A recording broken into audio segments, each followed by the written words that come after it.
இப்பல்லாம் cinema உலகத்துக்குள்ளார enter ஆகணும் அப்படின்னு சொன்னாலே, அதுக்கு முன்னாடி நெறைய இடத்துலலாம் நடிச்சுட்டு, இல்ல அவங்களுடைய டேலண்ட்ட வேற எந்த மூலமாவது காமிச்சு, அதுக்கப்புறம் தான் சினிமா இண்டஸ்ட்ரிக்குள்ளார நுழைவாங்க. ஆனா இப்ப இருக்கிற காலத்துடைய ட்ரெண்ட் எப்படி அப்படின்னா, குறுப்படங்கள் அதாவது ஷார்ட் ஃபிலிம்ஸ்ல நடிச்சு, அது மூலமா வந்து சினிமா இண்டஸ்ட்ரிக்குள்ளார என்ட்ரி ஆகுறவங்க. அந்த வரிசையில நெறைய பேரு ஷார்ட் ஃபிலிம்ல இருந்து பெரிய திரைக்கு வந்திருக்காங்க. விஜய் சேதுபதி, கருணாகரன், சதீஷ் இந்த மாதிரி நெறைய பேரு குறும்படங்கள்ல இருந்து பெரிய திரைக்கு வந்தவங்க தான்.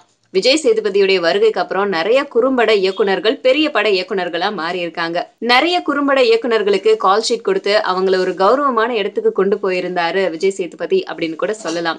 சோ இப்ப விஜய் சேதுபதி பண்ண வேலையே இப்ப திரும்பவும் நம்ம சந்தானமும் கடைபிடிக்க ஆரம்பிச்சிருக்காரு. என்ன அப்படின்னா ஒரு புது இயக்குனர். நெறைய ஷார்ட் பிலிம்ஸ் எடுத்த ஒரு இயக்குனருக்கு தன்னோட கால் ஷீட்ட குடுக்கறதுக்காக வெயிட் பண்ணிட்டு இருக்கிறாரு சந்தானம். அவரு சொன்ன கதையில கொஞ்சம் காமெடி நெறைய ஆக்ஷன்லாம் இருந்துச்சாம். அதனால சந்தானத்துக்கு இந்த கதை ரொம்பவே பிடிச்சு போச்சாம். அது மட்டும் இல்லாம இந்த படத்துல 2 கதாநாயகிகள் நடிக்கிறாங்க.